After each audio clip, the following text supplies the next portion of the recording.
Chandra has been traveling the world, and he was born in California, but he's originally French.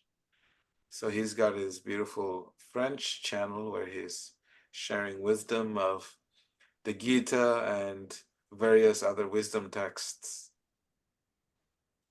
By the way, we're in the same room. Like, if I unblur my background, you speak right behind me. Okay, that's right there. So now you can blur me. So now you know my setup. I just sit in the corner of my bed and we have these discussions. Because I don't have a table to sit behind. So today's topic is it's a topic because we're celebrating a unique festival. This festival is called Ratha Yatra. Ratha means a chariot, Yatra means a journey. So a journey of the chariot is very interesting. So I was meditating on this festival that we'll be celebrating. There will be about 3,000 people just chanting and dancing in ecstatic dance and ecstatic chants, and just expressing this divine spiritual emotions and sharing it with others. So this festival Ratha Yatra, or the journey of the chariot, is a very interesting festival. Of course, this festival happens in various different cities around the world. And in Atlanta, they have it on the first weekend of June every year. So I wanted to share with you what is my meditation and then discuss with my dear friend Chandra here. This journey of the chariot. In Bhagavad Gita, there is a very beautiful text where it says, Yantra Rudhani Maya, that this body is considered to be a yantra or a machine. And where is this chariot? This body is called a chariot also. Sometimes that terminology is used, and sometimes it's just called a vehicle, sometimes it's called a machine. So this chariot, where is this chariot going? So this is the question that I ask myself whenever I go to this chariot festival. So what happens in reality is there is a massive chariot, and that chariot is being pulled by everyone. And this festival originated in a place called Jagannath Puri in India. And there is over 1 million people on this particular day, the chariot festival day. They come in and they pull the chariot. My meditation as a child is, why are they pulling the chariot? And where are they pulling it to? Where are they pulling it from? And what does all of this mean? So I want to first share with you that this chariot festival to me means understanding the importance of the trajectory of this human body that we have. This chariot that we have, where should it go? How should it be navigated? And so everything, as we have been discussing, needs to have a destination. It helps to make sure that we can keep moving in life. When we don't have a goal in life, when we don't have a purpose in life, we feel stuck. Because why are we here? So similarly, this chariot festival has a unique significance. And the significance is the residents of Vrindavan. Vrindavan is an ancient city of 5,000 temples that some of you get to visit with me once a year. And this year also I'm going in October 21st, and you are all invited to join me. I know many of you are already coming. So this residents of Vrindavan, they are pulling the lover of their heart, the object of their love. They're pulling him in a chariot back to Vrindavan. So this is what the story behind the chariot festival. But the real significance of this festival is how to pull. Here, this deity is Krishna, and he is considered to be the embodiment of transcendental, pure, eternal, unconditional spiritual love. That's what that term means, Krishna, attractive. And what is attractive? It is that embodiment of transcendental, pure, eternal, unconditional spiritual love. So residents of Vrindavan are trying to pull Krishna in their chariot, but in all reality, the message is, how do we pull love or the divine into our hearts? This body is a machine, is a chariot, and this chariot has to be pulled where? It has to be pulled into the heart. And so this is what the festival is.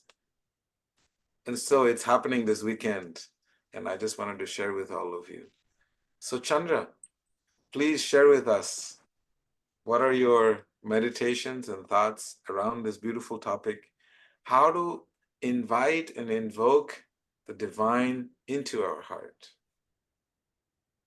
I like what you said about the trajectory, the analogy of the human trajectory, the human body's trajectory.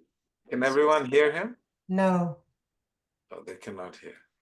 I've got the mic right to my mouth. Turn up your volume. Hello, hello, hello. Can everyone hear him? No. They cannot hear you. Maybe your sound is... Hello, hello. Love you back, but still can't hear you. Uh-oh. I'll just use the mic from the actual There computer. you go. Now they cannot hear. We've got speed. I don't know. I don't know why it's not working. But yeah, I liked your analogy of the human body's trajectory in life Is there in a greater, huh? You cannot hear the squeeze? Yeah, that's what I was saying. Perhaps you need to put some headphones Can you since we're all in the hear? same room. We're in the same room. Do you have headphones? No. Oh, headphones. I don't have a plug for the headphones. Yeah, you do. On the right side of your computer. Right side. No. Oh, you got those type of headphones. Okay, we might have to switch rooms, huh? I can use yours. You can use mine because I have a USB-C. That seems to be a USB-C. We're gonna switch it up. Let's try. Zeta G, if you mute yourself, if you put yourself on mute while he's speaking, it should clear up the feedback. Oh, okay. Try that. I did it. No, you're not muted. I am muted. Get on your screen and let's try. Oh no, I don't have this connection from my I'm phone. fully muted. Yeah, this ain't gonna work. Okay, should we switch rooms? Yeah, I should go to the other room. Okay. Or I could go outside. I'll go to the other room and Veda can continue speaking and I'll set up over there.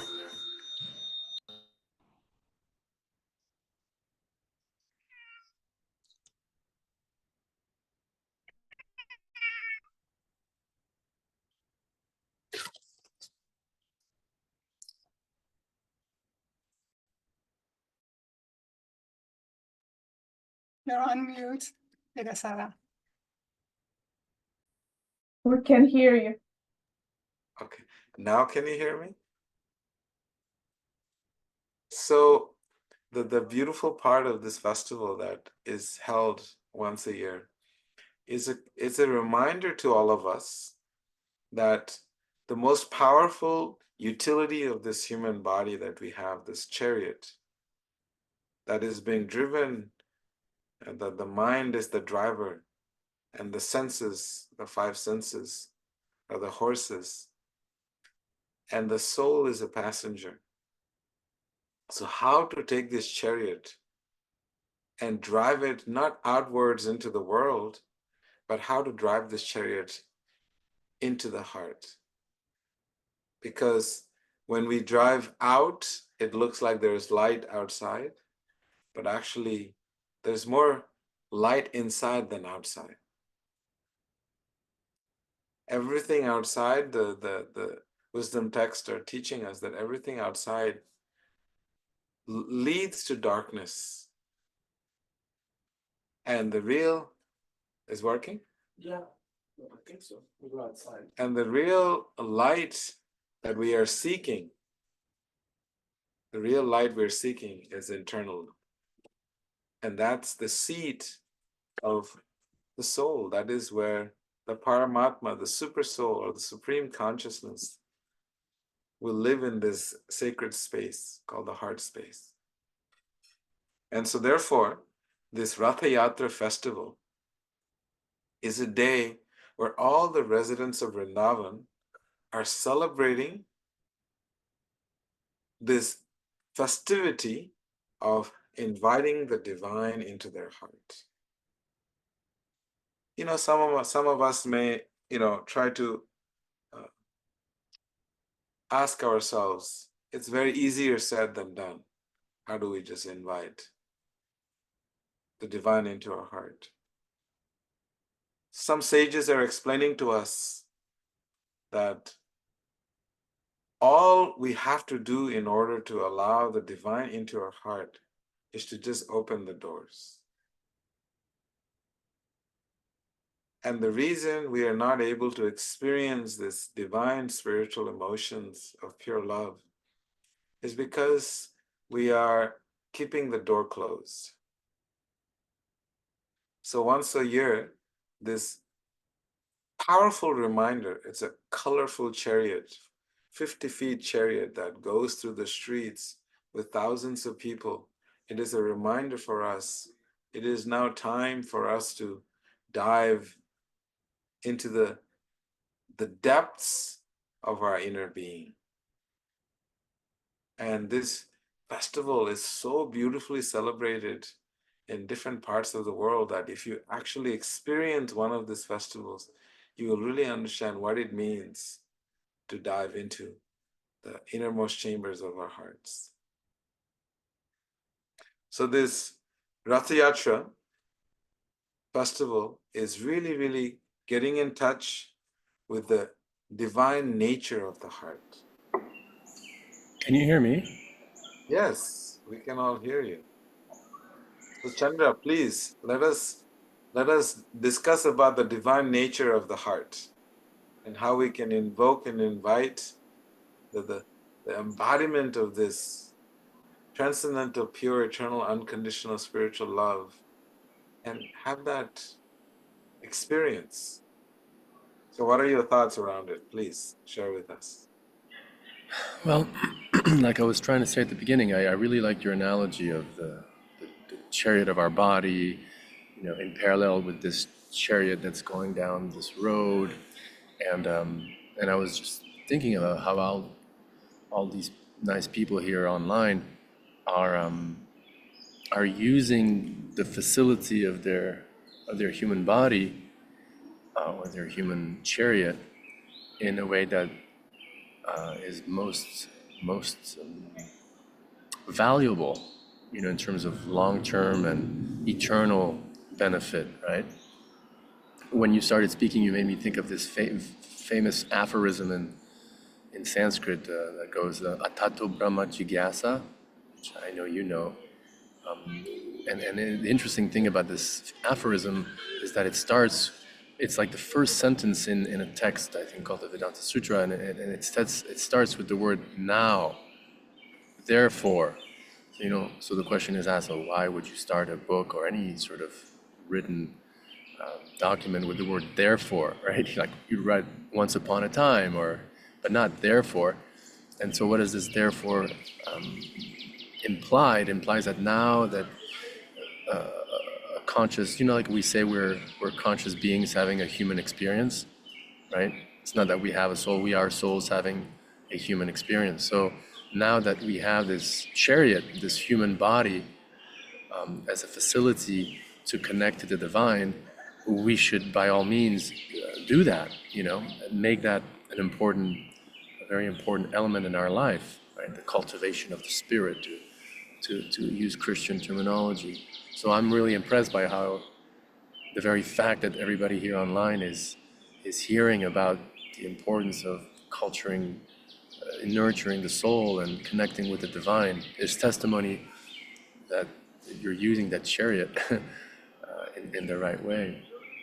And how to? Well, by patience and honesty and endeavor, and spiritual practice certainly helps, where the divine reciprocates in kind. I was just thinking, Chandra, there is this beautiful meditation that I try to always keep it in the front of my mind. Why live in prison when the doors are open? The sages are always, Bhaktivinoda Thakur, who's one of my greatest inspiration in the practice of bhakti, one of my teachers, is like the great grandmaster of pioneering this deep inner journeys of life. He really emphasizes Jiv Jago, that, oh beautiful souls, please wake up and let me tell you that the doors are open. Why are we imprisoning ourselves? So this is a reminder, this chariot festival is a reminder for us at least once a year how to actually invest the beautiful resources of having this incredible human body and the spirit and our intelligence to look at the open door and not imprison ourselves with the faculties of the senses and their connection with the sense objects. How not to remain imprisoned and how to just go towards the open door. And when I talk about the open door, I talk about how everything in this world that we have is a beautiful gift that is given to us by the divine.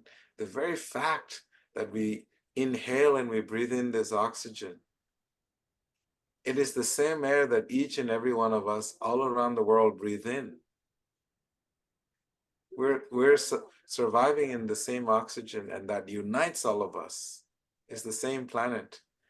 And yet we see it. The divine is giving all of it. The doors are open. Just all we have to do is observe, acknowledge, appreciate, and that appreciation becomes our daily meditation of gratitude. And that opens up the world. Some of other sages came to see me. And opens up the world to infinite, expansive spiritual possibilities. That's what I was thinking, Chandra, when you were sharing about this. How the sages are saying, the door is open, man. What's the holdup? So what do you feel about that, Chandra? Yeah, we tend to be our own worst enemies, right? I mean, you quoted the Bhagavad Gita, and just now I thought there's a verse there which says that the mind can be the best friend or the worst enemy, right? So to sabotage our own. I have someone who just came to see me. He's speaking to me. Coming to chastise him, not to see you. He's coming to chastise me. Okay, Bhagavad. Oh, he went on mute, so I'll continue speaking. Yeah, so the mind can be the best friend or the worst enemy. So we have to be willing and open to yeah, well, to accept divinity in our life to begin with, but it seems like everybody here already has. So now it seems that the next step or the continuing step is to continue leaving our doors open, so to speak, by living, a lifestyle that is conducive to higher to elevation, higher elevation in consciousness, to a rapprochement, to use a French word, right? To a coming closer between the individual soul and God, and God's mercy reciprocating with us, and continuing to connect with source, whether that is by going to these regular weekly meetings, or reading sacred texts, or chanting divine names, which is highly recommended, right, as a process of self-realization for this crazy age we live in right now. That's a must. That's a must. This continual, continual daily, or in accordance to our schedule, in accordance to our responsibility, in parallel with our physical duties in this world. But we have to make sure we're also investing X amount of hard points and minutes as well in connecting, in connecting to source and connecting with God. I think that's a good answer to the how, the famous how do we become more spiritually advanced? How do we ultimately it depends on, on divinity.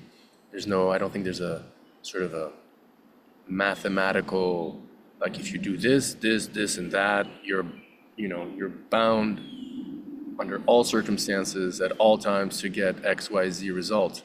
I think in the field of divinity, there's a lot more spontaneity and divine spontaneity that happens on all sides. But still, having said that, even though a certain spiritual practice is not like a guarantee to be connected, I think all traditions of the world recommend a regular cultivation of the spirit, right? And it seems like that's what y'all you all are doing, and I commend you for that. It's great. It's interesting, Chandra. Thank you for sharing. One of the thoughts I had, someone asked me just as we were talking, someone just like messaged me. How do we, bring the divine into the heart? We discussed how important it is. How do we bring him into the heart? And to bring divine into the heart, one of the most profound ways that I understand from the wisdom texts is through service, through sharing. If a life is lived on the basis of giving, on the basis of sharing, which in the yoga terminology we call it seva. If that is the life that we live, then naturally the divine enables us, this human body, this human experience, to be a vessel through which everything in this world happens. Not only will you be able to touch and get into your heart and have the divine into your heart, the divine will flow from your heart to everybody in the world. So this very important principle of sharing, that in the practice of bhakti, some people say, what have I to give? The minute someone says, what have I to give? There's nothing to give. Because the I is not the giver. We understand, I remember one of these passages from my teacher, Bhaktivinoda Thakur. He says, Krishna se tomar, Krishna dite paro, which is poetically he explains that I have nothing to give, but you have everything to give. So please let me be an instrument in this beautiful cosmic universe to be of service to others. So this important principle of seva or service, when we continuously meditate and contemplate on how to cultivate this mood of service, not that you are the servant or you are anything. You're simply an instrument where the divine just works its magic through you. And then all capabilities of doing things that are mentally unimaginable can happen through us. So this important principle of seva is like the fundamental principle where we can actually bring divine into the heart. It is when you have the divine in the heart, then you can do seva, and it is through seva that you can have divine in the heart. So it's a very something that I have realized. So what do you think about that, Chandra?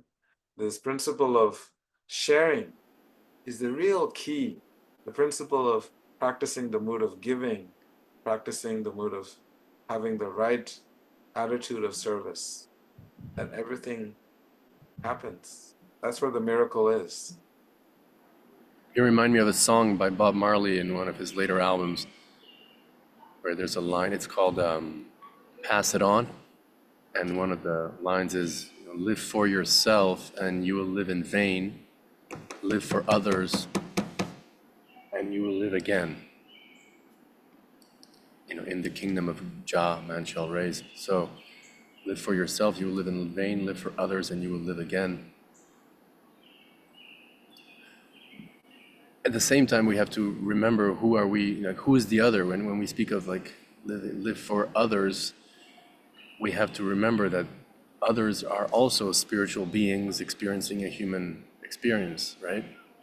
So that has to be part of our view, of our vision of the other when we're talking about compassion towards others or trying to live in seva, in the mood of seva.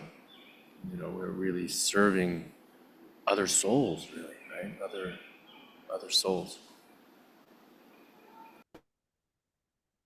right? Do you Yeah, agree? so whenever I think of this terminology, seva or service or sharing, my mind always goes to the sages that we read about, that we study about, how their very existence, every part of their being was about service to others. Because they, even like in the case of Dadichi, which is another great saint, that we don't have the time to tell you that story, but one day I will share with you. But this sage gave up everything. Everything means everything that is not the sage, which sage is the beautiful soul that resides within this body, and this body is as we're discussing, is a chariot. So now, to come to that stage of being willing to give everything we have in the service of others, it requires a high level of sacrifice, high level of detachment, very high level of spiritual consciousness to be able to give everything you have in the service of others.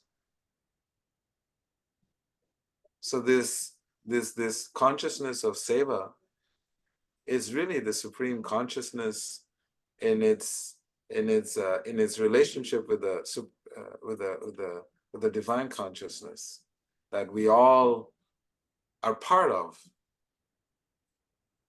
So when we have access to that divine consciousness with our individual consciousness, then we can seriously and sincerely be engaged in this mood of service to others and in sharing all the blessings that we have. Chandra, your thoughts? Yeah, I think I don't know what to add, honestly, to that point. I think you covered it, very well. So how would you practically do it? Give us some pointers from your personal experience. I try to, mold my life in a way where I don't go to sleep too late, and I try to wake up a little earlier than I would normally, and I try to put in that morning, you know, they say in Spanish, Dios ayuda a los que madrugan. Like literally, God helps those who wake up before dawn. Dios ayuda, God helps, a los, to those que madrugan. Madrugar is the verb for, you know, waking up at dawn or just before dawn or as dawn is happening. La madrugada. So madrugar is like to wake up during dawn. And there's like, what's that book? Miracle Morning, right?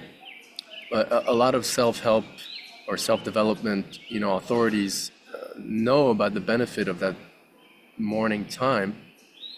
But for spiritualists, for those who really put a lot of emphasis, not just on their professional careers and making money and getting ahead in society, in the world, which is certainly important, but temporary at the end.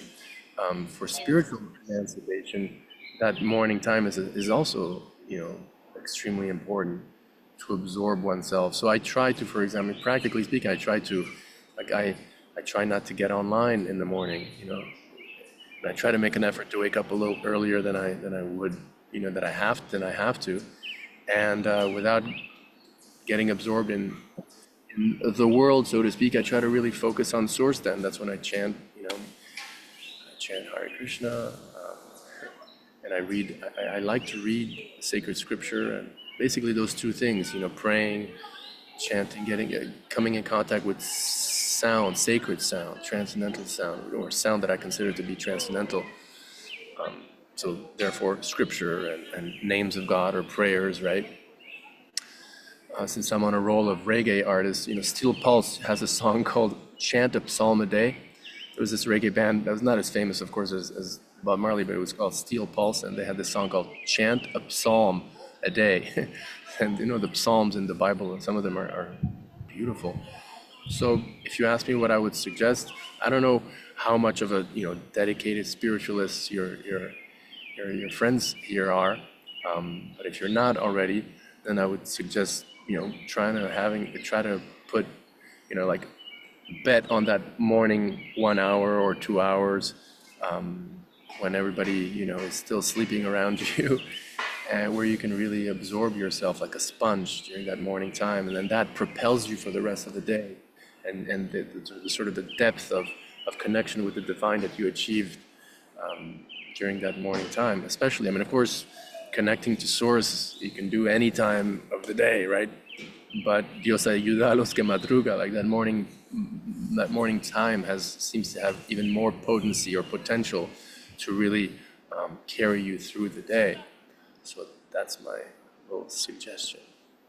Beautiful, beautiful. Thank you for sharing that. I want to leave you with this suggestion, practical. How to invite the divine into your heart.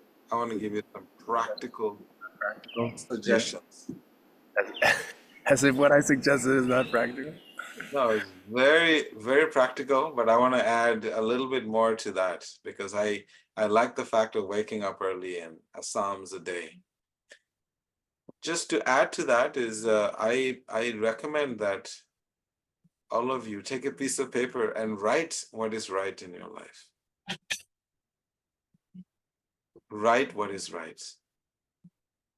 And those 10 things, write what is right, 10 things every single day. And this is what a real prayer is.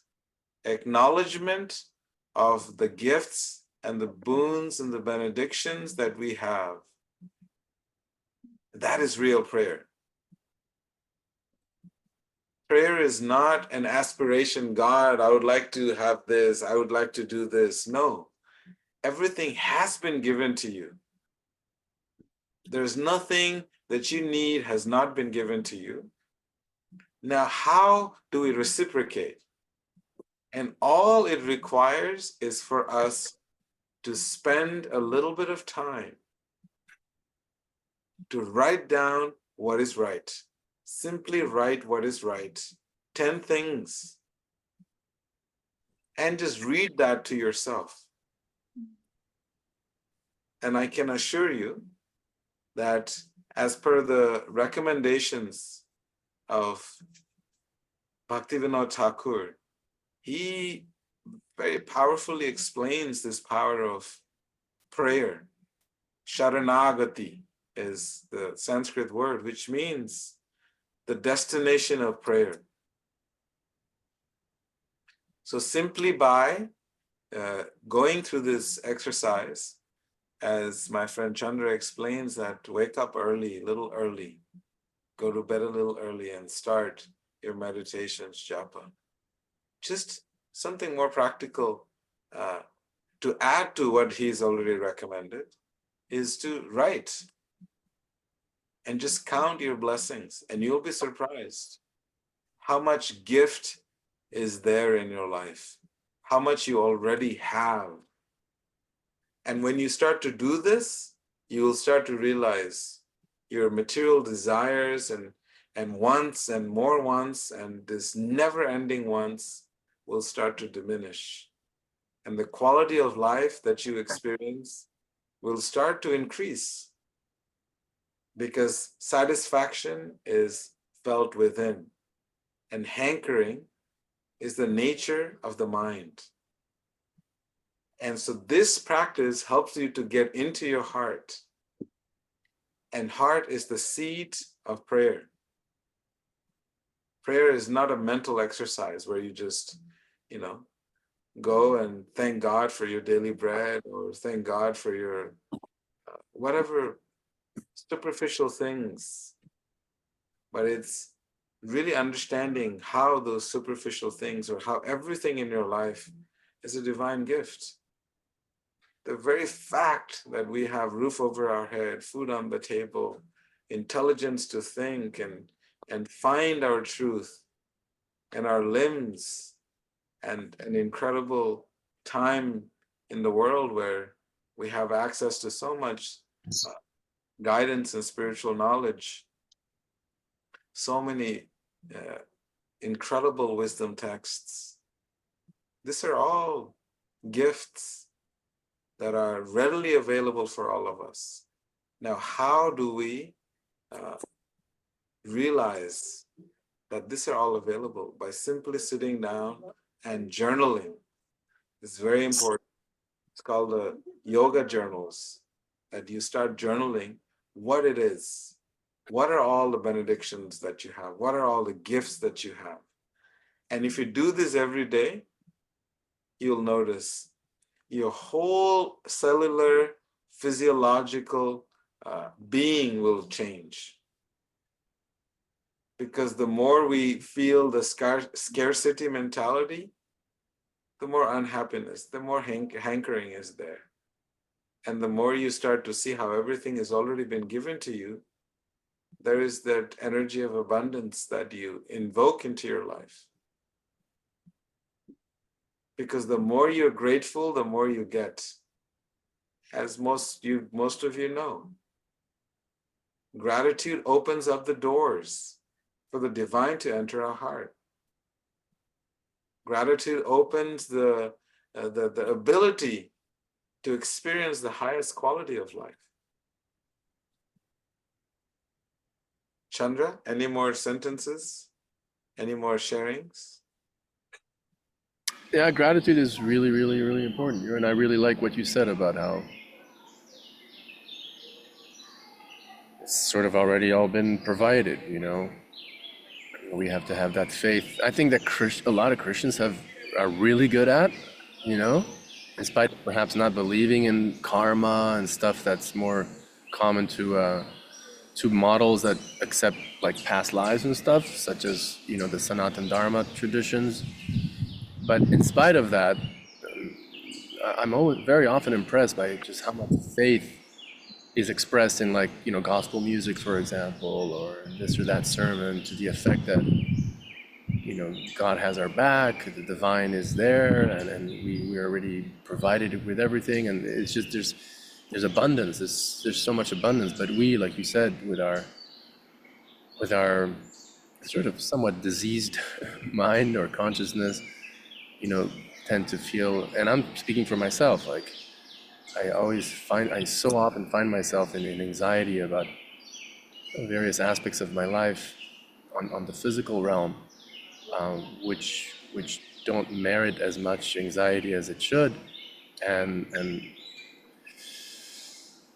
and about which I wish I had more faith that the divine is, or God is providing and protecting. And to quote another verse from the Gita, like where there's this beautiful statement that to those who are devoted, to the devoted soul, I provide what they lack, and I protect what they have, right? So this sense of already having been provided by the divine what we need, what we want, and our source of dissatisfaction coming precisely because of an unsatisfied mind, or that term you use, material desire, or perhaps we could use the term selfish desire, or desire for things that are maybe not meant for us and are not part of our destiny in this life. That's what tends to make us anxious, as opposed to kind of going with the flow in the best possible consciousness, and like you said, expressing gratitude, which I personally should do more. Thank you for reminding me. Well, thank you all so much. We'll open up for 1 or 2 questions, or if anybody wants to share anything, because I think that this reminder, the Festival of Chariots, Ratha Yatra, the journey of the chariot. Where is this chariot going? Where are we going? It is time for us to pause and ask ourselves, where are we going? Where is this going? And so the sages are saying, the place to go is dive deep into the depths of our inner being, the depths of the soul. That's where the divine is located. And that's where we can have divine, spiritual, loving relationships. That's where we can have fun. That's where everything is. So, any questions or any comments, any additions, subtractions? I have to hurry up and get ready for the parade. I'm going to try and pull it into my heart today. That's the meditation. All of you, meditate on how you want to pull this chariot into your heart. Enough time outside. How do we pull this chariot into the heart? Any questions or comments? Narayani Devi. Hare Krishna, thank you so much. I find also just sharing what you have shared with us today is so helpful, because in life, I have found myself sitting right beside someone who is suffering and needs to hear what I've been taught or what has been shared with me. So if you can find it in yourself to open up like Veda has, to share his knowledge and what he's passing down to us, and be able to pass it down to others. Because, for example, yesterday I was sitting with a group of teachers for summer planning, and they're talking about depression, anxiety, all of these things. And I just started to talk about very lightly, very easily, that, oh, those are just all mental things. But I wonder, like, my easiest way to my heart is gratitude. So you'll find yourself, because this has been shared with you, where people need you to share this with them. I hope that's helpful. Me too. I would like you all to meet one of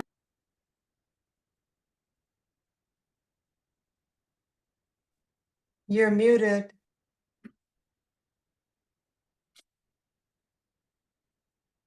We can't hear you, Veda. You are muted, Veda. Okay. This beautiful personality right here, he's Balavanta Prabhu. He was the pioneer. He just walked into my room. So I want you to meet what a saintly person looks like. No. So he was the person that when Prabhupada came to Atlanta, he was a law student at Emory, and he was so attracted by this spiritual knowledge and this science of bhakti that he took it up, and then he went on to establish temples and communities and inspire thousands of people in the United States of America. Well, that's Vaisara, you're a very nice man, a nice devotee, but that is a distortion. Tell me, how is it distortion, please? Well, I didn't do much of anything. What happened was, It's the humility speaking. As you can all see, we've been discussing about humility. no, what happened was I was a student at Emory, and my life was turned into chaos, and so I took a course in Buddhism. Oh, And I became fascinated. I just became unavoidably attracted to the concepts of karma and samsara and moksha, all those things, nirvana. So I just took immediately. And so then next course I took was Hinduism, and we studied Krishna, and I became very attracted to Krishna. And then we studied Lord Chaitanya, and I became very attracted to Lord Chaitanya. And I happened to be in California, and I met the devotees. I met on the street. Now I was just thinking, I'll remember his name in just a moment. And he handed me a stick of incense, and he said, "Enlightenment right here in Berkeley." And I was captured. I was immediately captured. And then he gave me a come on in. He gave me a pamphlet that said, "Join Lord Chaitanya's Sankirtan movement." And it had the Shikshastika. So I came back, and I met Kirtananda in a few weeks, appeared in Atlanta, and I met him, and I invited him and the devotees to stay in my apartment. And then I got Prabhupada's Bhagavad Gita. And I had a kind of a confused understanding of all these concepts. But by the time I finished Prabhupada's Bhagavad Gita, he put them all in order. Amazing. Then I could see, I said, oh, this is the reality. And I was going to go to India, and I was going to go to Banaras Hindu University, and I was going to find an ashram to live in, and I was going to try to be a professor of Hinduism and stuff. So then when Prabhupada got to know me, he said, "No, you're a politician." He said, for you, law school. So he sent me to law school, and anyway, that was the blessing of my life. So he's this personality. He's such a balanced Vaishnav, and he's practicing law. He defends people and cigarette companies. He sues cigarette companies Because I punish them, I prosecute them for false fraud and for poisoning people. So Wow. I prosecute them, and So we have someone to root for now, all of you. Yeah, I beat them. And he has beat them. So anyway, our time is up. Thank you all so much for joining us on our weekly Heartspace calls. I'm really so glad that we get to hang out for this one beautiful hour a week. Please keep up your spiritual practices, keep up your sadhana, and we'll see you next Saturday. Namaste, everyone. All over the world. Thank you. Thank you. You too. Have a beautiful day.